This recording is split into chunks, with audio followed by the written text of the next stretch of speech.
Je vous recommande la boutique La Londoloise, c'est Judith Londolé. Si vous voulez être classe, chic, être habillé, être admiré. Parole de Mopao Mokonzi.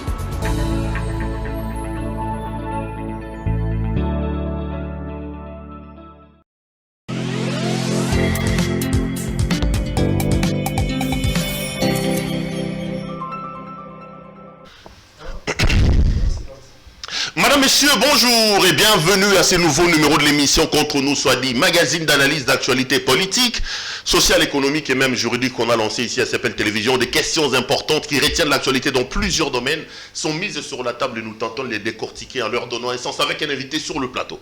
L'actualité dans le pays reste dominée par la situation sécuritaire instable dans l'Est de la République. Après Bukavu, c'est une bonne partie du Nord Kivu qui est donc aujourd'hui, selon plusieurs informations, sous occupation. On parle des rebelles des M23. Qu'est-ce qu'il faut faire? Nous en parlons. On revient également sur le retour triomphal du président de la République. Fallait-il le faire? Quel gain la République gagne avec ces retours tapageux de son Excellence, Monsieur le Président de la République? On parle de ça, on revient également sur plusieurs autres questions d'actualité. L'invité de ce soir, Monsieur Thierry Mosenepo. Monsieur Mosenepo, bonjour. Bonjour. Toujours un grand plaisir de vous avoir sur ce plateau. Ça va? Plaisir partagé. Je rappelle que vous êtes président de la Ligue de jeunes de CCU. Oui. Mende ne vous en parle toujours pas encore promu. Vous n'êtes toujours que président de la Ligue. C'est déjà une promotion. Gérer les jeunes. 60% de la population congolaise. Mais ça, c'est une grosse promotion. La jeunesse, aujourd'hui, c'est la fleur de sel de notre pays. Donc, les fédérés, ce n'est pas une mince affaire. Le parti se porte bien. Lambert Mende, ça va? Le parti se porte bien, l'honorable Lambert Mende aussi. Je l'ai vu à à l'aéroport, on va en parler.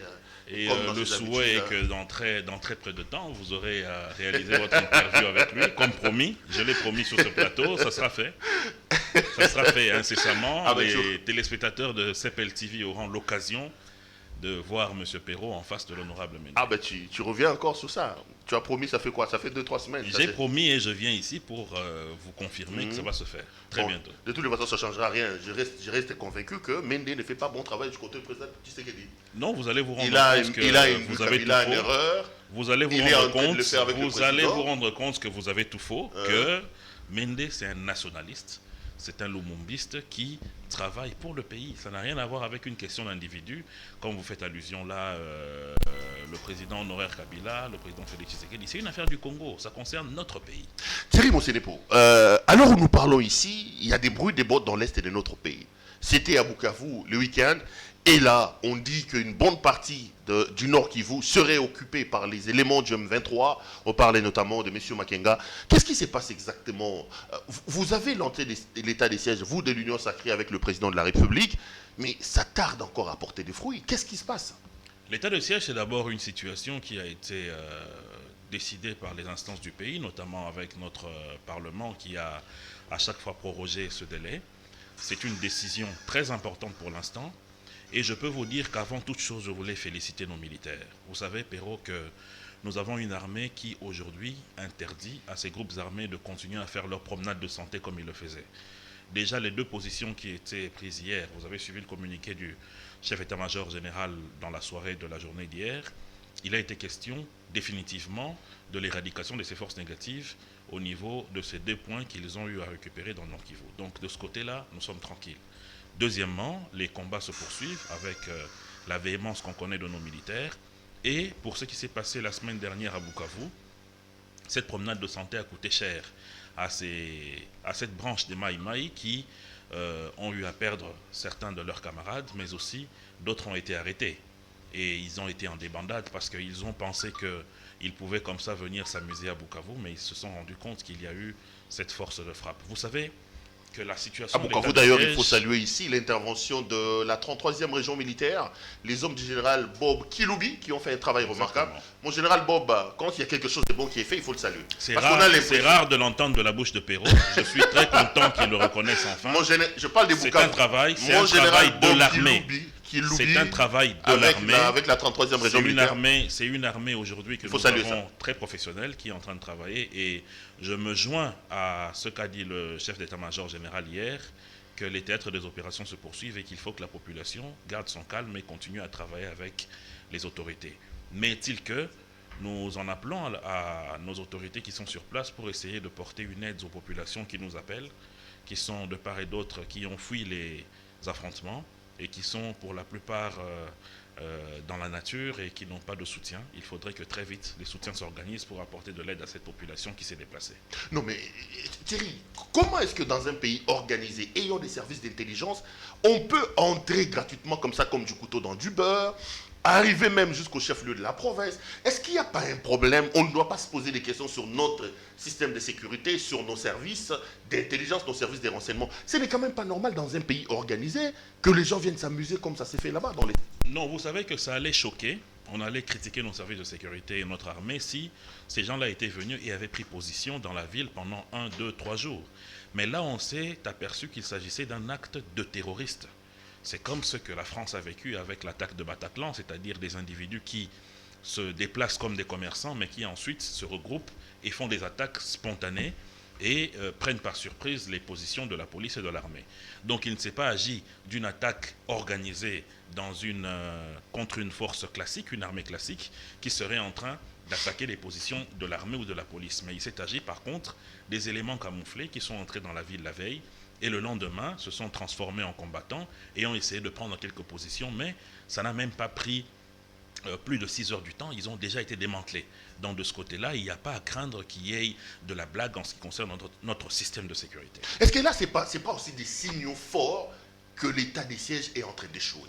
Est-ce que ce n'est pas des indices qui démontrent que l'état des sièges n'est pas la solution miracle qu'on nous a vendue et que là, cet état des sièges pose des problèmes? D'abord, dans le Sud Kivu, il n'y a pas l'état des sièges. Ce qui s'est passé, c'est que c'est une réaction de notre armée et de la police contre ces Maï-Maï qui sont venus attaquer la ville. Mais là où il y a l'état de siège, vous allez être d'accord avec moi que c'est vrai, il y a encore quelques cas de meurtres qui sont enregistrés, mais la situation est en train d'aller vers une amélioration, notamment en ce qui concerne les destructions des... Non mais ça c'est les discours des politiciens. Non, c'est la vérité. Ça c'est vos discours à vous. C'est la vérité. Moi j'ai des camarades, je vous dis la vérité, j'ai des camarades qui sont aujourd'hui dans le Nord Kivu et en Ituri, qui peuvent confirmer qu'il y a des axes qui étaient plus fréquentables, parce qu'il y avait des coupeurs de route qui exigeaient des rançons et même qui enlevaient des gens chaque jour. Mais aujourd'hui, ça n'existe plus, notamment l'axe qui mène vers l'Ouganda, notamment, a été libéré par les forces armées de notre pays. Deuxièmement, vous savez que les rebelles ADF et Raya Mutomboki étaient en train de fabriquer des armes dans certains coins en Ituri et dans le Nord Kivu. Aujourd'hui, tous ces centres de fabrication d'armes ont été démantelés par les FARDC. Sans compter le fait qu'il y a sur la centaine de... Ça, c'est vraiment un discours là. Non, c'est la vérité. Qui contredit les réalités sur le terrain, selon beaucoup d'ONG. La centaine de milices et de groupements armés qui pilulaient dans l'Est, il y a déjà eu, depuis le début de ces opérations, plus d'une vingtaine qui ont déposé les armes.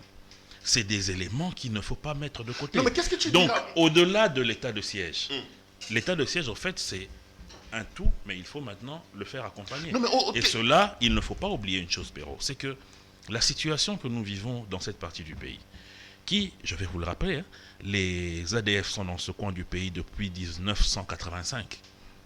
Et ce n'est pas en 6 mois d'état de siège que vous allez démanteler une telle pénétration. Ça va prendre du temps. Non, mais qu'est-ce que tu dis de ces rapports accablants et produits par la Commission défense et sécurité de l'Assemblée nationale qui dit qu'à l'heure où nous parlons, il sera possible, donc l'échec est inévitable, l'échec de l'état des sièges? Non, moi je ne pense pas, je ne partage pas ça. Vous savez que le rapport d'une commission peut être alarmiste, peut être ce qu'il est. Mais le problème, c'est ce que les populations sont en train de vivre sur place. Non, le problème aussi, c'est... Le rapport est clair. Je peux te retrouver quelques bribes. Oui, je t'en prie. Le rapport est clair. La commission affirme, par exemple, parce que tu parles de la population, avoir décelé un sentiment de divorce total entre l'armée et les populations civiles. Ça, ce sont les élites qui parlent. Exactement. Non, je parle de l'état des sièges. Là, c'est où? Parce que... Au Nord Kivu et à Ituri. Non. Moi, je peux vous dire, par exemple, qu'il n'y a pas longtemps, nous avons suivi la déclaration de l'Observatoire de la société civile de l'Ituri, qui a confirmé que aujourd'hui, il y a eu une bonne entente, il y a eu une bonne ambiance entre... Non, mais écoutez, nous parlons... Non, ce n'est pas de la démagogie. Regardons-nous en face. Il y a des problèmes. Pourquoi on ne doit pas corriger au lieu de nous faire miroiter ce qui va alors que non, je ne suis pas d'accord avec vous pour la simple raison que ce n'est pas puisque un élu parle d'un élément où il généralise les choses, et moi je ne vais pas écouter ce qu'une société civile est en train de dire. Cette société civile-là, dont je viens de vous faire allusion ici, cet observatoire, c'est toujours cet observatoire qui, depuis les opérations Amani 1, Amani 2, Soukola, ont fait sonner le tocsin pour dire ce qui se passait là-bas à l'Est. Et si aujourd'hui ils disent qu'il y a une bonne ambiance maintenant entre les forces armées et la population, je vais dire non. Non, mais vous répondez comment alors? Vous refutez un député, laissez-moi vous prendre la déclaration du général Mbala Moussessé, qui est chef d'état-major général des FARDC. Je vous en prie. Contenu dans le rapport, le général d'armée Célestin Mbala, chef d'état-major général des FARDC, a insisté sur les difficultés inhérentes à l'état de siège, les faibles moyens financiers et logistiques, l'inexistence d'unité des réserves, le déficit des capacités de la police nationale congolaise appelée à assumer la sécurité et la protection de la population et leurs biens, ainsi que l'irrégularité en prise en charge sanitaire et la prime des militaires. C'est grave, monsieur Mossenepo. C'est-à-dire que vous avez décidé, vous les politiques, de lancer la République dans un état de siège, mais l'État n'a pas pris soin de prendre le contour de ce qui va se passer. Ce n'est pas grave. D'ailleurs, je salue cette intervention du chef d'état-major général de notre armée. Pourquoi ? Il s'adressait à qui? Il s'adressait à l'autorité budgétaire. Lorsqu'il faut ajouter de l'argent ou la solde aux militaires, à qui il faut s'adresser? Surtout qu'il savait que dans quelques jours, pour ne pas dire dans quelques heures, il allait y avoir la discussion sur le budget de l'État. Il fallait donc allouer des fonds. Nous sommes dans un état de droit. Ce n'est pas puisqu'on lance l'état de siège que le Premier ministre va aller prendre l'argent dans le trésor public et ajouter à X ou à Y endroit. Il s'est adressé à l'autorité budgétaire pour que dans l'étude de ce budget qui a commencé à être fait aujourd'hui, qu'on prenne en compte les désirata de l'armée en ce qui concerne l'état de siège. Ça, ce n'est pas régner. Ça, ce n'est pas régner. Dans tout état du monde, lorsqu'on est en face d'un danger comme celui-là, il y a toujours une présentation de l'armée par rapport à des besoins d'augmentation en termes de sécurité. Et vous savez combien l'État a dépensé par rapport à l'état des sièges? Selon le rapport, je vous en prie. 37 millions de dollars seulement. Mais alors que les voyages du président de la République, selon l'ODEP, on est dans les 100 millions. S'il vous plaît. Je pense on est seulement à 37 millions de dollars que l'État a dépensé, M. Thierry Mossenepo. Et sur les 37 millions de dollars américains, plus de la moitié est resté ici à Kinshasa dans les... Qu'est-ce que nous voulons exactement? Je peux parler? Ayez un peu pitié de nous à un moment donné, vous les politiques. Allez-y. Monsieur Perrault-Loira, il ne faut pas confondre les choses. C'est comme dire aujourd'hui, mais écoutez, nous avons dépensé plus de 87 millions de dollars pour lutter contre la Covid, mais pour l'état de siège, nous avons dépensé que 37 millions. Non, ça n'a rien à voir. Aujourd'hui, nous avons un chef d'état-major général qui est responsable et qui se plaint. Qui vous dit, c'est normal qu'il se plaigne. C'est normal qu'il se plaigne. Des problèmes de logistique, des problèmes de et il se plaint, il se plaint auprès de qui? Qu'il y a eu un problème de programmation, il se plaint, non. D'organisation. Il se plaint auprès de qui? Il se plaint auprès de l'autorité budgétaire. Donc c'est à nos députés de pouvoir prendre en compte. La commission va verser cela à la plénière pour que, dans les discussions sur le prochain budget, qu'il y ait des améliorations en ce qui concerne les demandes de notre armée. Là, il n'y a rien à dire. Deuxièmement, lorsque vous êtes en train de dire qu'il y a l'argent qui est bloqué ici à Kinshasa, une moitié est bloquée, tout ça, ce ne sont que des spéculations. Parce que si aujourd'hui nous engrangeons les résultats qui sont aujourd'hui enregistrés dans cette partie du pays. Où ça? Il y a des résultats où? Mais je viens de vous les citer, je ne vais pas commencer à chaque minute à revenir sur ça. N'ayez pas autant de mauvaise foi. Vous-même, vous venez de féliciter le général de la 33e. Vous pensez que c'est un fait de hasard et qu'il a utilisé des lance-pierres? Il a utilisé peut-être ses bottines pour lancer sur les... Il a utilisé de l'armement, il a utilisé la logistique de l'armée qui est achetée par le trésor public. Donc ce n'est pas des faits de hasard lorsqu'on dit qu'aujourd'hui, ce n'est plus facile de venir faire des promenades de santé dans notre pays sans avoir le feu de notre armée. Et moi, je suis convaincu qu'avec l'interpellation du chef d'état-major général, il y aura une amélioration parce que les députés ont pris cela en compte. Donc, et nous souhaitons cela. L'état de siège, c'est bon, on doit continuer avec l'état de siège. On doit continuer avec l'état de siège et voir comment est-ce qu'on peut associer cela à d'autres dispositifs, notamment ce que déjà le président de la République est en train de faire, et je l'encourage à continuer à le faire, la diplomatie, surtout la diplomatie régionale, mais aussi il faudrait que nous puissions faire une vraie réévaluation du partenariat entre notre pays et les Nations Unies en ce qui concerne la mission de la MONUSCO. Parce que jusque-là, nous sommes en train d'enregistrer le fait que notre armée se bat seule, alors qu'il y a un déploiement important de la MONUSCO dans cette partie du pays. Donc, un peu comme le président le disait, aussi longtemps que les causes qui ont engendré l'état des sièges ne seront pas finies, on le maintient. Mais vous parlez de l'évaluation. Oui. Vous répondez comment aux députés qui se plaignent en disant qu'aujourd'hui on prolonge l'état des sièges sur base des mots d'ordre et on ne leur donne pas la possibilité de pouvoir examiner les fonds en comble, les retombées, les biens fondés et les résultats obtenus dans le cadre d'état des sièges. Non mais écoutez, il y a une J'étais ici avec Molière qui a dit Perrault, laisse, là, c'est vraiment le mot d'ordre. Il n'y a pas question de mot d'ordre. Il y a une chose, c'est que nous sommes... Non. Prolonger. Je vais vous faire une confidence. Vous savez qu'à l'époque, lorsque nous étions agressés par le M23, lorsqu'ils avaient réussi à prendre la ville de Goma... À l'époque où vous étiez kabiliste, il était question, je ne répondrai pas à vos attaques perpétuelles. C'est une attaque, vous l'avez jamais été kabiliste, vous? Il était question... Ça vous embête, votre passé, votre histoire? Il était question de lancer une opération pour essayer de démanteler cette rébellion. Et il y a eu l'opération Pomme Orange. Vous savez qu'à un certain moment, les brassages et les mixages que notre armée a connus fait en sorte qu'à certaines régions militaires, il y a un problème de manque, de rétention d'informations. D'où il est important que certaines choses puissent ne pas être mises sur la place publique pour éviter qu'il y ait des fuites d'informations. Nous sommes dans le cadre d'une guerre, et une guerre asymétrique, où l'information est d'une importance capitale. Donc on ne peut pas comme ça se permettre, surtout que vous avez suivi dernièrement le président Bosso, qui a vertement attaqué certains députés, pour dire que la plupart d'entre vous ont des informations, ils sont liés à ces groupes armés. Quittez les groupes armés, cher camarade. Voilà. C'est ce qu'il disait. Donc c'est pour vous dire qu'il y a des informations qui ne peuvent malheureusement pas être mises à disposition de tout le monde, parce qu'il y a des théâtres d'opération qui ne concernent que la haute hiérarchie militaire et le commandant en chef. On va quitter l'Est de la République, mais avant de quitter cet espace, les Congolais qui sont là-bas vous regardent. Si vous étiez demandé de leur parler, vous leur direz quoi? Gardez espoir, la République ne vous a pas abandonné, ça ira? Gardez espoir parce que, mais écoutez, ça fait combien de temps que l'énergie, les moyens, les pensées, nos prières sont tournées vers cette partie du pays. Il est aussi important de savoir une chose, c'est qu'une guerre asymétrique ne peut réussir que lorsqu'il y a des autochtones qui sont de mèche avec les ennemis de la République. Il est donc important qu'il y ait une vraie collaboration entre les forces de sécurité et les populations autochtones. Parce qu'on ne peut pas comprendre qu'une force négative comme les ADF, qui existe sur notre territoire depuis 1985, n'ait pas eu à mettre des ramifications avec les populations autochtones depuis tout ce temps. Donc si les populations autochtones ne collaborent pas convenablement avec l'armée, malheureusement cette situation aura du mal à être démantelée très rapidement.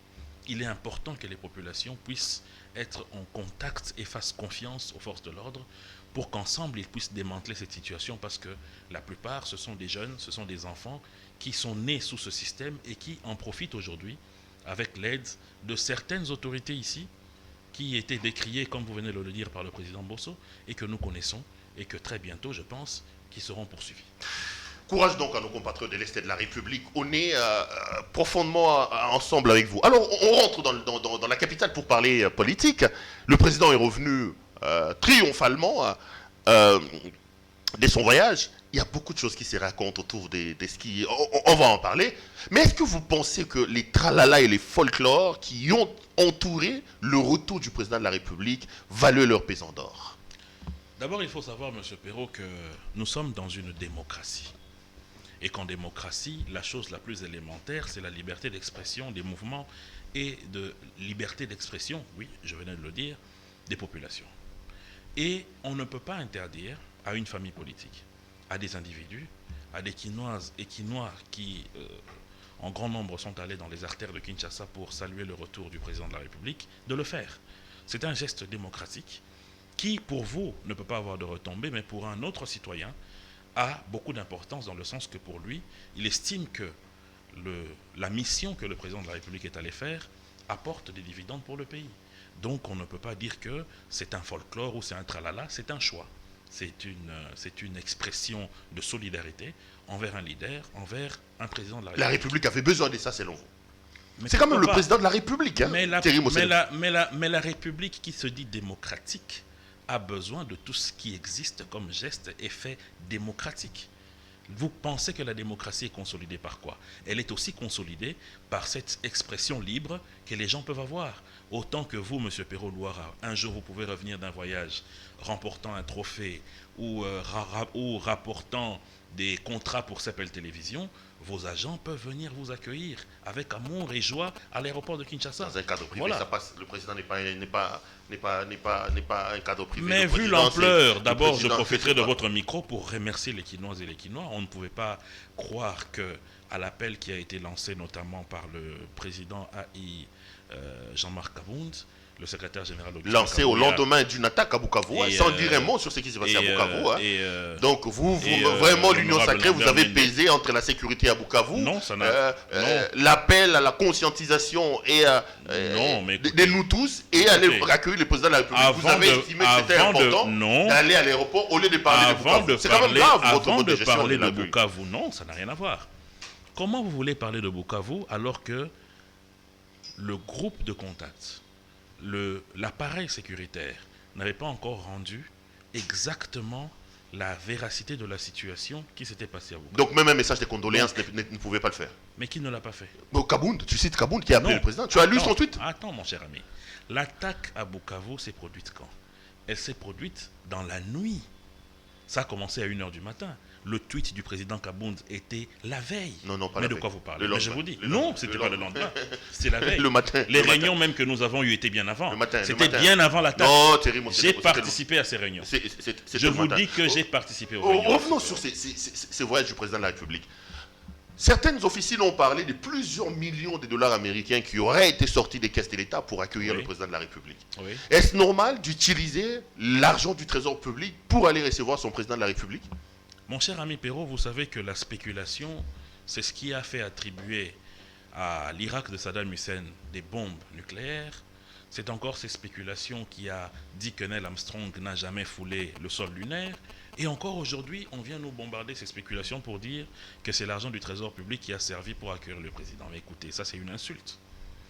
Puisque ces populations qui sont sorties dans la rue, ces Quinoises et ces Quinois qu'on a vus, ces motards qu'on a vus en joie pour accueillir le président, ils allaient passer à quelle caisse ou à quel distributeur pour avoir cet argent? Ça, c'est de 1. De 2, vous êtes un grand journaliste, vous dirigez un grand média.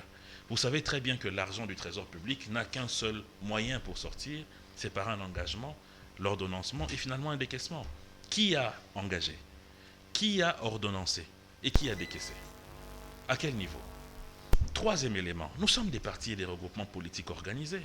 Nous, à la CCU, nous avons une caisse où nos députés, nos sénateurs, nos mandataires cotisent du peu d'argent qu'ils reçoivent chaque mois. Cet argent-là nous sert dans de tels cas où nous pouvons louer un véhicule pour emmener nos membres à l'aéroport pour accueillir le président, donner un coca à nos concitoyens qui veulent aller dire bonjour au président, ils sont sur la route depuis le matin. Donc on n'a pas besoin d'aller piocher dans le trésor public pour ça. Alors il faut que vous arrêtiez que les gens viennent dans votre micro ici pour débiter de tels mensonges. Ce qui est plus grave, j'ai même suivi un monsieur que je respecte, mais je commence à douter de ce respect, monsieur Katende, qui a dit que non, même s'ils n'ont pas pris l'argent du trésor public, mais ils ont utilisé la police. Mais écoutez, dans quel pays est-ce qu'une manifestation publique n'est pas encadrée par la police? Lorsque l'opposition congolaise fait des marches, elle est encadrée par qui? N'est-ce pas par la même police? Est-ce que l'opposition va aussi sortir l'argent du trésor public pour payer à ses policiers? Mais c'est ridicule tout ça finalement. C'est ridicule, il faut qu'on essaye de faire grandir Non, mais le quand débat. l'Assemblée nationale mobilise les gens, les bus, l'Assemblée nationale, ça c'est pas du Trésor public ça? Non mais écoutez, C'est pas sorti les de l'argent députés, non, les députés se sont organisés. Non, monsieur Mosséné. Bon, vous allez dire non sur Un le point. communiqué. Est-ce que... Mais attendez. Un communiqué public. Il n'y avait pas plénière. Est-ce que ce communiqué était signé par le président de l'Assemblée? Non. C'est le Le protocole. communiqué a été signé par le protocole, invitant les députés qui le voulaient à aller. Non, pas qu'il le voulait. Non, mais écoutez. Ils parce qu'il évitent y a les d'autres- honorables députés. Parce que si c'était le cas, on allait. Si Il y c'était a une pas, ils plénière. n'ont pas dit Attendez, les M. Perrault. députés désireux. Si c'était Ils une n'ont pas dit les plénière. députés Mais désireux d'aller écoutez, accueillir le président de la en République. tout cas, ce que je sais, c'est Ils que ont dit ça le n'avait- président invite c'est les que je députés sais- nationaux à se Ce retrouver à 6 heures. que je sais, c'est que ça n'avait pas un caractère impérieux, ce communiqué. Donc, il n'y avait pas un ordre, premièrement. Deuxièmement, ça n'avait pas un caractère institutionnel, puisqu'il n'y a pas eu de quorum à atteindre à l'aéroport. Troisièmement, il y a des députés que moi je connais, qui ne sont pas allés, que j'ai rencontrés en ville. Par courtoisie, je ne citerai pas leur nom. Ils étaient là en ville, ils ne sont pas allés à l'aéroport. Donc, il n'y avait pas un caractère impérieux ou un caractère d'injonction pour que Non, mais les quand on députés dit soient que vous là-bas. installez là le impair parti-État, Mais en quoi, vous faites monsieur Perrault, l'apologie d'un homme, les justement, cultes de la personnalité, ça justement, vous le dit rien. impair, La séparation du pouvoir ne justement, représente rien pour justement, vous. le Donc impair. vous demandez à nos députés élus souverains du peuple d'arrêter le travail pour aller accueillir le président de la République, qui est une autre institution différente. Mais vous mettez où la séparation du pouvoir dans tout ça? Justement, le impair parti-État serait d'interdire aux députés de pouvoir librement utiliser leur temps. Ils n'avaient pas plénière ce jour-là. Ils ont utilisé ce temps pour aller accueillir le leader de leur famille politique, qui est le patron de notre majorité. Où est le problème? Ce n'est pas une question d'aller soutenir ou briser la séparation de pouvoir, ça n'a rien à voir. Qu'est-ce que ça vient faire là, la séparation de pouvoir? Est-ce que la séparation de pouvoir interdit à ce que le président de la République, lorsqu'il va inaugurer un pont, que le président de l'Assemblée ne soit pas là?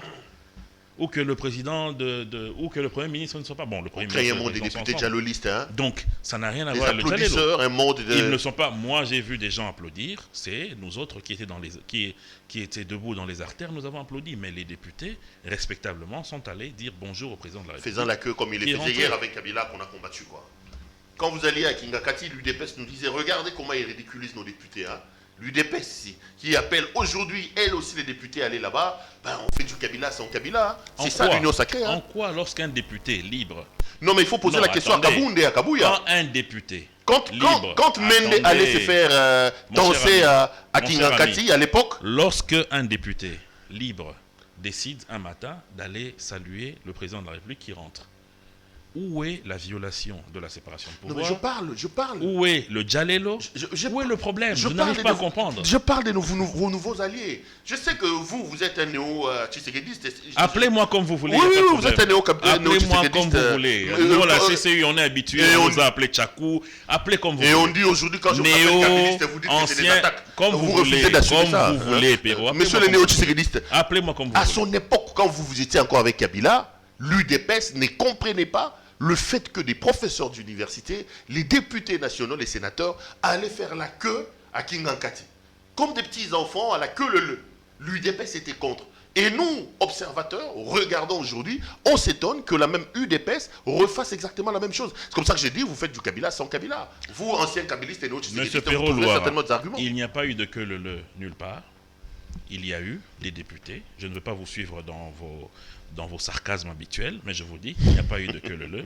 Il y a eu des députés, il y a eu des citoyens, il y a eu des citoyennes qui ont décidé d'aller accueillir le président de la Et ça République rapporte quoi à la l'aéroport. République? Mais Ça rapporte mon quoi à la cher ami, République? Mon cher ami, le soutien que l'on apporte à un président de la République, c'est un geste démocratique. Ça fait partie des éléments qui consolident une démocratie. Lorsque un groupe d'individus a la liberté d'exprimer ce qu'il veut. Vous voulez quantifier ça comment? Dans un quantitiomètre que vous allez créer vous-même. Non, mais C'est des actes qui consolident la démocratie dans un pays. Parlons justement de ça. Vous avez dit le président était en voyage. Qu'est-ce qui nous ramène dans sa JBSR, le président? Moi, je l'ai vu en Israël, il a fait 5 jours. Il est allé déposer une gerbe de fleurs à la tombe de Jésus. Après, il a atterri à Rome, sommet de COP20, non, pas sommet G20. Il a fait quelques selfies avec Joe Biden. Dès là, il est allé au sommet à Glasgow. Le président nous ramène quoi? Pour qu'il mérite que les Congolais aillent le recevoir comme vous de l'Union sacrée vous avez fait là. La première motivation de tout cela, c'est que, d'abord, dans le monde où nous évoluons aujourd'hui, mon cher Perrault, il est impossible de continuer à vivre en vase clos. Vous savez très bien qu'avec la situation difficile qu'il y a eu entre 2015 et 2018 dans notre pays, le Congo était ostracisé sur le plan diplomatique. Mende nous disait que c'était le Congo. Et aujourd'hui, à l'époque, vous souteniez ça. et aujourd'hui, nous avons vous souteniez ça à la l'époque avec la possibilité. même. Vous avez Nous dit que n'avons c'était le jamais Congo bashing. nous avons Vous avez non. dit on vivra sans vous. Le Congo bashing, Mende a créé le Congo bashing à cause de ça. Ne Congo vous bashing plaignez pas de est ça, cher justement ami. cassé grâce à cette diplomatie. Mais à l'époque, vous souteniez ça. Qui peut soutenir le Congo bashing? Non, vous Nous estimez qu'il fallait condamnions qu'on ça. vise en base. Non, nous condamnions ça. Mais aujourd'hui, grâce à cette Quand diplomatie, j'ai dit que Mende a coupé le pays, Non. il a créé des problèmes à grâce Kabila au à niveau de la cette communauté internationale, vous ne me croyez diplomatie, pas. ce Congo bashing n'existe plus. Donc, où ça existe, mais à des proportions beaucoup plus moindres. Donc, le président de la République a d'abord réussi ça, c'est-à-dire remettre le Congo dans la scène internationale. Ça, c'est de 1. De 2, Israël n'est pas un petit pays. Vous savez que depuis le conflit israélo-égyptien, lorsque le président Mobutu a cassé la coopération entre nos deux pays. Quand il a dit entre un frère et un ami de chacun. Il n'était plus question que nous puissions travailler avec ce pays qui, il faut le rappeler, avait beaucoup aidé Mobutu aussi, hein, notamment avec les formations militaires, etc. Donc aujourd'hui, avoir une relation avec cet allié important dans le Proche-Orient est un acte très important. Deuxièmement, nous avons aujourd'hui la responsabilité de l'Union africaine. Le président de la République de notre pays dirige à cette destinée de l'Union africaine. Apporter la voix de l'Union africaine à ce sommet de G20 est d'une importance capitale. Malheureusement, les enjeux qui y sont discutés ne sont pas portés à la connaissance de tout le monde, mais je peux vous dire que les retombées sont bonnes et pour le pays et pour l'Afrique. Maintenant, ce qui concerne la grande messe qui était à Glasgow pour le climat, il faut dire que c'est pour la première fois que nous avons eu une participation à ce niveau-là, c'est-à-dire que le président de la République va prendre parole pour le Congo. Parce qu'on ne peut plus compter climat sans Congo, mon cher ami. Il faut qu'on le sache parce que nous étions deux poumons, l'Amazonie et nous. Mais vous savez très bien que le président Jair Bolsonaro, qui est un climato-sceptique, s'en fout de la forêt amazonienne. Il a même remis les permis d'exploitation de ceux qui font de l'or, ceux qui font des coupes de bois dans la forêt amazonienne. Donc la forêt amazonienne n'est plus ce deuxième poumon. Il n'y a que la forêt équatoriale ici en Afrique. Et la République démocratique du Congo fait partie de ceux qui ont la plus grande superficie de cette forêt. Donc lorsque l'on voit le président de la République s'engager dans cette lutte et pour réclamer les dividendes qu'il faut pour nos pays, parce que qu'est-ce que nos paysans attendent? Ils vivent aujourd'hui de charbon de bois, ils vivent des chenilles, ils vivent des champs, ils vivent de la coupe de bois. Lorsqu'on leur dit de ne plus faire ça, il faut qu'ils aient la possibilité de récupérer. Et pour qu'ils récupèrent, qui est mieux placé que le président de la République pour aller réclamer les droits de ces populations? Mais il n'y a que lui. Lorsque maintenant un citoyen observe tout ce qui est fait par son président et décide d'aller l'accueillir pour l'applaudir, c'est un péché? Pas du tout. Ce n'est pas un péché. Donc vous pensez que le voyage du président était rentable? Mais bien entendu, mon cher ami. Le Congo a gagné avec ce voyage. Bien entendu. Mais vous parlez de Congo qui était en vase clos, il fallait les sortir. Il y en a qui estiment que le président, j'ai suivi l'ODEP qui parle de plus de 100 voyages depuis qu'il est président de la République. Hein.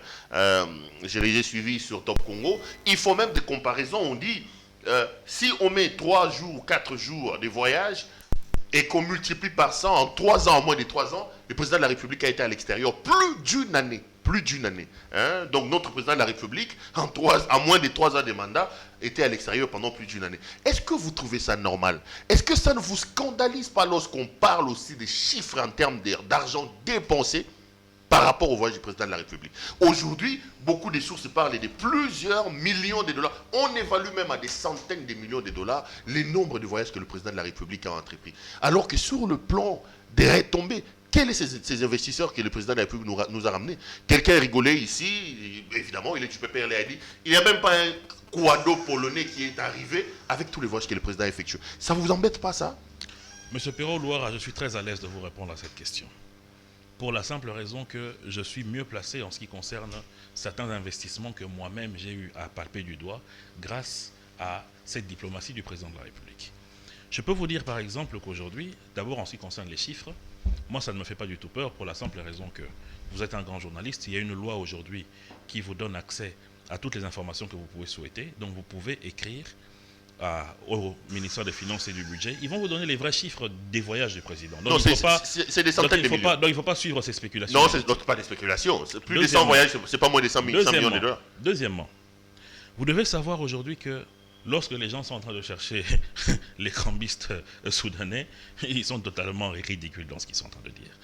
Moi, je peux vous dire qu'aujourd'hui, par exemple, il y a une société de l'État qui est dirigée par Lambert Mende, qui s'appelle les Lignes Maritimes Congolaises, qui vient de signer un gros partenariat en termes de beaucoup de millions avec une firme sud-africaine qui est venue ici et qui s'est installée grâce à cette diplomatie agissante du président de la République et qui va donner des retombées énormes pour notre pays.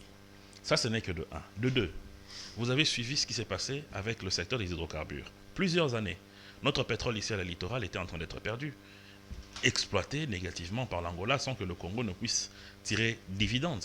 Les voyages du président en Angola ont permis à ce que le ministre des hydrocarbures Boudimbo signe un partenariat avec l'Angola où nous allons récupérer les productions en haute mer de notre pétrole. C'est des retombées. Aujourd'hui, nous avons un matelas qui nous permet de garantir le marché de change au niveau de notre banque centrale grâce à une dynamique portée par le président de la République au niveau des institutions de Bretton Woods, où nous avons eu des bouffées d'oxygène, malgré la Covid, de la Banque mondiale et du FMI. Lorsque vous voyez tout ça, lorsque vous allez dans le secteur de développement rural, la BAD, la Banque africaine de développement, où un des Congolais y siège, M. Matungulu, c'est grâce à la diplomatie du président de la République, et ça a permis notamment de financer plusieurs projets, entre autres la refaite des routes d'intérêt agricole dans notre pays, qui aujourd'hui est pilotée par le ministère de Développement rural. Donc tout cela, c'est des éléments, et je ne suis que dans quelques faits. Il y en a tellement. Je ne suis que dans quelques faits. Donc si vous accordez qu'on ait une émission, rien que pour ça, je vous apporterai des chiffres, des précisions, et vous allez vous rendre Donc demain, compte. il peut encore reprendre son avion et partir. Ça vous embêtera mais pas. pourquoi pas, puisque ça sert le pays. Ce n'est pas des voyages de villégiature pour aller se faire masser ou aller se faire bronzer. C'est des voyages qui ont des retombées sur le pays. Le jour où vous allez m'accorder qu'on ait des émissions, seulement en quelques minutes, je vous ai démontré ce qui est déjà fait. Je vous en démontrerai davantage. Ah ben oui. Encore faut-il me convaincre. Mais bon, c'est pas à moi qu'il faut parler. Vous parlez au Non, mais Congolais. je n'ai pas besoin de vous convaincre Non, parce que il je faut vous parler cite au des Congolais. faits. Moi, je ne peux pas, avec le respect que j'ai pour vous et vos téléspectateurs, je ne peux pas venir m'asseoir ici et commencer à vous dire des choses qui me viennent à l'esprit, des vues d'esprit. Non, moi, je vous donne des faits concrets. Donc vous êtes contre l'ODEP. Quand l'ODEP parle des chiffres, vous Mais dites... de quels chiffres? Il faut qu'ils aillent nous produire, par exemple, les relevés de la Banque centrale. Il faut qu'ils nous produisent les registres du ministère du Budget qui a engagé. Mais pas commencer eux-mêmes à faire des calculs dans leur bureau. Ils disent, il a pris 2 hamburgers, fois 3 jours, ça fait autant, c'est ridicule ça. Ok, mais Thierry Mosenepo, allons dans l'Union sacrée. On a l'impression que c'est une maison qui subit un peu la tempête aujourd'hui. Est-ce que vous croyez encore à l'avenir de l'Union sacrée? Après les départs d'Edeli Sesanga, qui a dit qu'il est parti parce que les engagements qui ont été pris, notamment les engagements de la différence, des ruptures entre ce que vous avez condamné avec Kabila et ce que vous faites, il ne voit pas ça. Est-ce qu'avec le départ supposé, probablement qui interviendra de M. Katumbi, on sent qu'il y en a qui partent. Mike Mukeba a claqué aussi la porte de l'Union sacrée. Est-ce que cette affaire de l'Union sacrée a encore de l'avenir selon vous?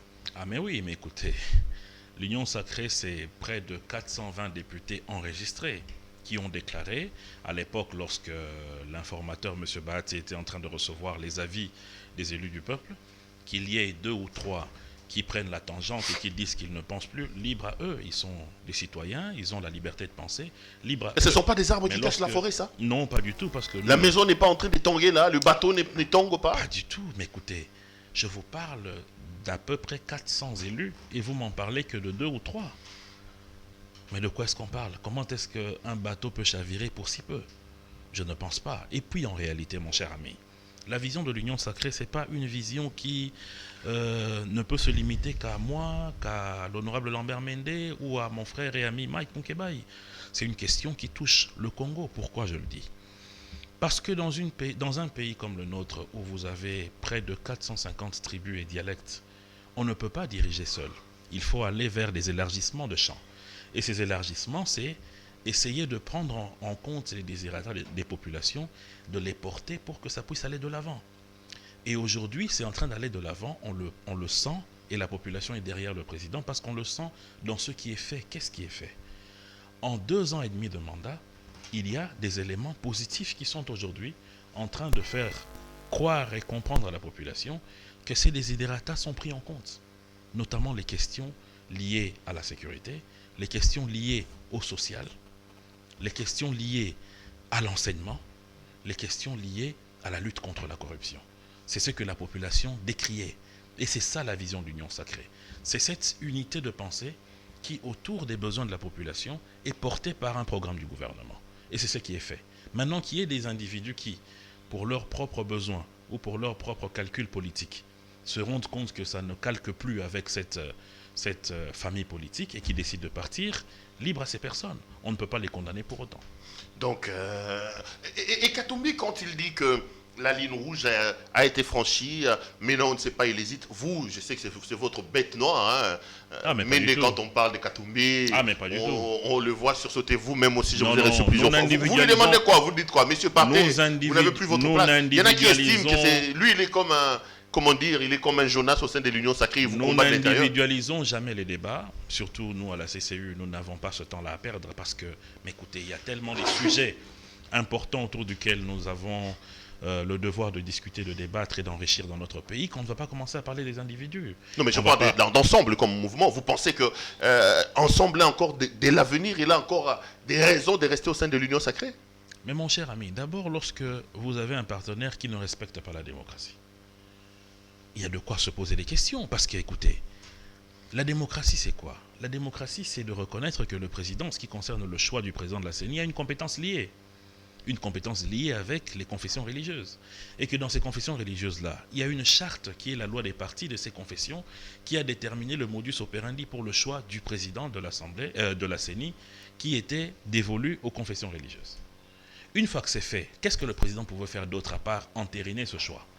Mais vous dites que c'est une ligne rouge, donc le président devait régner l'existence même de cette confession, de cette branche confession religieuse, parce que 2 d'entre elles, sur les 6, ont refusé de suivre les autres. Ça n'a pas de sens.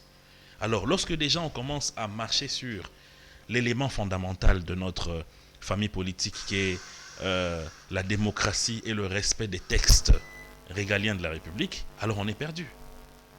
Ce respect des textes, c'est aussi le respect de la charte, c'est le respect des choix des différentes composantes. Donc, messieurs, prenez vos clics et vos claques. Partez, quittez-nous. Mais si vous n'êtes pas d'accord de marcher démocratiquement et dans les règles de l'art comme nous, votre chemin, ce n'est que de partir. Mais si vous acceptez de comprendre que la démocratie, c'est aussi que les autres peuvent penser différemment de vous et que vous pouvez l'accepter, que vous n'êtes pas Dieu le Père, que ce que vous pensez et ce que vous dites et ce que vous décidez doit se faire, on ne peut que marcher ensemble parce que c'est ce qu'on appelle le consensus. Mende a déjà son candidat pour l'élection présidentielle en 2023.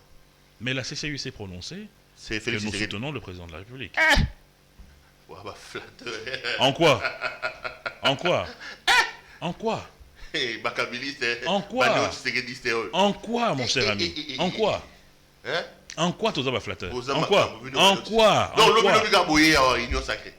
Quand lobby bokoti, vous Mais- aussi mon moni candidat Ah, déjà parce que Félix parce que l'union sacrée existait quand? Tshisekedi. T'es pour lobby tokoti, ça Lobby, existait lobby, quand? Mokomba, Non, Tshisekedi, c'est union sacrée, ça existait quand? Pour eux, lobby. Lobby lobby Depuis gaboye 60. Tshisekedi, c'est eux. Nous sommes les co-créateurs de l'union sacrée. Vous aussi, vous êtes co-créateurs de l'union sacrée. Moi, je suis Parce que journaliste. l'union sacrée, c'est une pensée collective. Non, je suis- Il moi, ne je faut suis pas journaliste. croire. Je suis Il faut- journaliste. Mais tu es dans l'union sacrée parce Bon, que tes après, critiques... et puis à un moment donné, Tes critiques aussi non, sont j'avais quand bien- même soutenu l'Union Tes sacrée. critiques sont bienvenues, mais pas celles où tu y mets de la passion, où tu y mets de la haine. Mais tes bonnes critiques sont bienvenues. Bolingi Moana Mingi, mais non, la haine. Tout ce qui vous dérange, quand on vous dit la vérité, vous parlez de la haine. Mais il y a Oui, ouais, vérité, oui, il y a ouais, vérité, oui, il y a ouais, vérité, ouais, il y a vérité, vérité. Et lorsque vous venez devant votre micro pour dire que sur les 22 265 jours que ce pays a connus depuis son indépendance jusqu'à aujourd'hui, il n'y a que les 800 et quelques jours de Félix Tshisekedi qui sont les plus mauvais, ça c'est de la haine. C'est de la mauvaise foi. Ah bon? Et bien sûr. Je n'ai jamais dit ça, moi.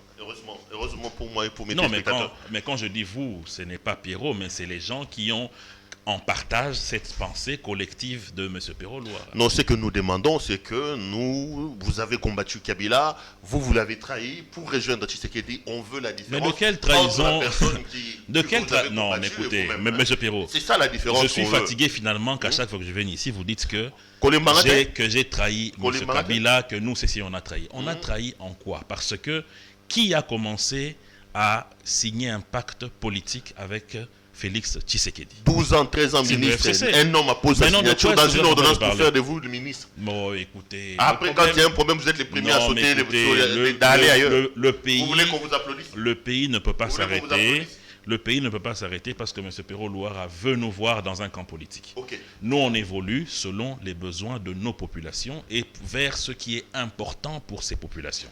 Et pour nous, à ce moment-là, l'importance pour nos populations, c'était d'appuyer les actions du chef de l'État jusqu'à aujourd'hui. Nous le faisons et nous le ferons. Monsieur Mossele, pour l'actualité, sont aussi les procès Matata Pognon. Vous avez suivi certainement hier la deuxième audience où on s'est longuement attardé sur des questions des compétences. Est-ce que la Cour constitutionnelle était-elle compétente pour juger Matata? Qu'est-ce que vous en dites, vous? Beaucoup parlent d'un procès politique. Certains disent que Matata ayant quelques ambitions présidentielles, il est la bête noire du président Tshisekedi. Vous, vous dites quoi? Que la justice doit faire son travail? Mais bien sûr, qu'est-ce que le président Tshisekedi a à voir là-dedans? Qui a invité IGF pour aller enquêter sur le projet Boukangalonzo? N'est-ce pas M. Matata Ponyo lui-même? Lorsque l'inspection générale des finances arrive là-bas, trouve qu'il y a des casseroles sales dans les tiroirs et emmène ce dossier en justice, où est-ce que le président de la République se trouve là-dedans? Lui-même, il a invité l'IGF pour venir enquêter. En venant enquêter, l'IGF trouve qu'il y a à peu près 200 millions qui ont pris la poudre d'escampette. Il emmène le dossier en justice. Et parce qu'on emmène le dossier en justice, ça devient politique. En quoi ça devient politique? En quoi? On dit qu'il a des ambitions présidentielles. Mais écoutez, qu'est-ce que ça a à voir? C'est une façon facile de se cacher finalement, de dire qu'on m'attaque parce que j'ai des ambitions. Ça n'a rien à voir. Ça a à voir avec un travail qui a été fait par l'inspection générale des finances. Et les déroulés du procès, ça vous rassure? Ça va? C'est long? Mais moi je me dis en tout cas qu'avec ce qu'on observe, tout est clair. Hier, j'ai suivi le professeur Nyabirongo qui a dit qu'il y avait une incompétence par rapport à la Cour parce que M. Matata n'est plus Premier ministre. Nous allons voir ce que les délibérés vont donner. Mais en tout cas, en ce qui me concerne, j'encourage notre justice à aller de l'avant parce qu'écoutez, le message du président de la République lorsqu'il lance l'Union sacrée, lorsqu'il donne cette nouvelle vision politique, qu'est-ce qu'il dit? Il se base sur deux choses. Le bien-être des populations congolaises et l'état de droit. Mais l'état de droit, c'est justement cette justice qui est distribuée à tout le monde, que vous ayez été Premier ministre ou que vous ne soyez que sentinelle. Il ne faut pas alors à chaque fois qu'une sentinelle qui est interpellée dise que non, moi c'est parce que je travaille à CPL TV qu'on vient m'arrêter alors que je suis en train de voler. Ça n'a rien à voir. Il faut que l'on respecte notre justice. Donc nous appuyons à ce que la justice continue son travail et que les droits de chacun puissent être respectés. Allez, on va terminer cette émission. Vous êtes quinois? Ngobila est là. J'étais avec Mike Moukeba ici hier, qui a encore réitéré sa volonté. Malheureusement, il s'est ça impuissant parce qu'il dit que l'Union sacrée n'est pas organisée au sein de l'Assemblée provinciale. Vous pensez que Kinshasa mérite un gouverneur comme Gentile Ngobila? Ah oui. Ah bon? Ah oui, je le confirme, parce que... Kinbopeto, on ne le voit pas. Non, mais on le voit. On le voit. Aujourd'hui, nous sommes en train de vivre une transformation dans notre ville. Pero n'oubliez pas qu'il n'y a pas longtemps ici, vous étiez en train de vous promener à Kinshasa avec des mouchoirs au nez à cause de l'odeur nauséabonde où il y avait des poubelles même dans le centre-ville. Mais aujourd'hui, le ramassage de poubelles est organisé. Les routes qui sont de la responsabilité du gouvernorat de la ville sont en train d'être réhabilitées. Une société qui est partenaire à ma société est en train de réhabiliter la route Bongolo sur fonds propres de l'hôtel de ville. Lorsque vous entrez à Kinshasa et que vous arrivez aux alentours de Limete, vous voyez la transformation qui est en train d'être faite. Lorsque vous voyez les cantonniers qui chaque jour, déjà très tôt matin, se réveillent pour rendre la ville plus belle, je pense que le gouverneur a besoin de notre soutien et il travaille bien. Il ne faut pas confondre les responsabilités du gouvernement central, qui a la responsabilité de plusieurs artères ici et qui ne concerne pas l'hôtel de ville. Pour la première fois depuis plusieurs années, vous avez un gouverneur qui sanctionne des bourgmestres qui refusent de bien faire le travail. C'est un monsieur qu'il faut soutenir. Et moi, je suis convaincu qu'avec lui, le président pourra avoir une belle ville à présenter lors des prochaines joutes de la francophonie et même lorsqu'il aura à présenter son bilan.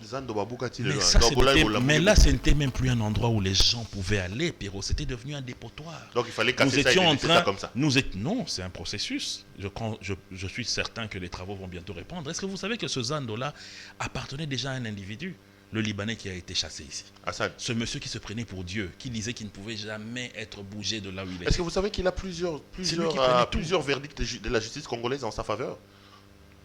Il a attaqué la ville en première instance, il a gagné, ils sont allés en appel, il a gagné, voilà. Mais bien sûr. Mais donc ce que vous avez fait en cassant ces magasins était tout simplement illégal. Il n'y a pas de problème, la justice est là. Comme vous êtes à l'Union sacrée, ça n'a rien à voir. Mais en tout cas, Ngobila a joué un peu au gangstérisme en cassant ces immeubles-là. Ngobila n'a pas joué au gangstérisme. Il était temps que l'on puisse nettoyer, permettez-moi le terme, le bordel qu'il y avait dans le grand marché. Nous étions en train d'envoyer nos mamans, nos sœurs, nos frères dans un dépotoir où ils pouvaient finalement mourir par des maladies d'insalubrité. C'était une saleté insupportable. Il fallait mettre un terme et refaire quelque chose de nouveau. Et là où je félicite le gouverneur, c'est qu'il y a eu d'autres marchés qu'il a ouverts pour permettre à nos commerçants de continuer à fonctionner.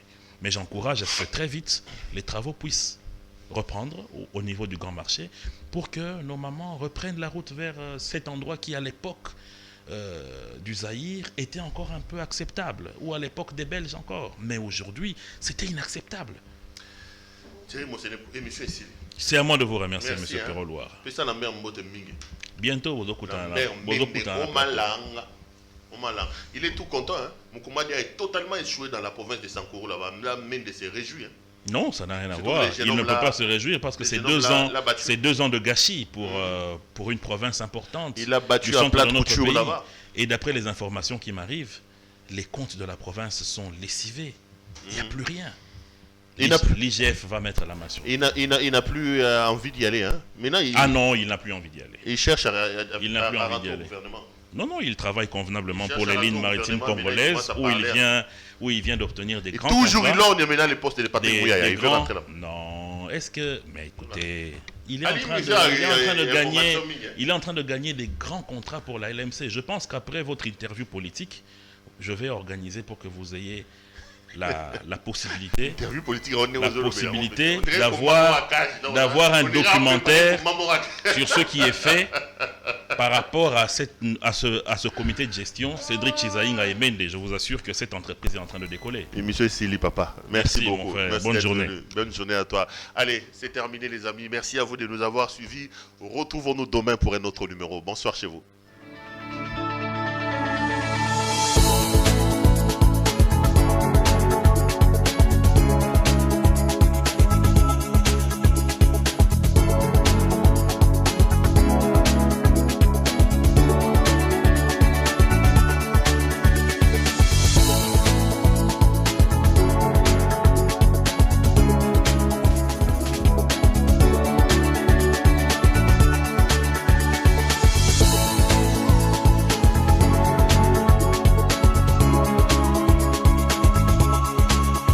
Je vous recommande la boutique La Londoloise, c'est Judith Londolé. Si vous voulez être classe, chic, être habillé, être admiré. Parole de Mopao Mokonzi.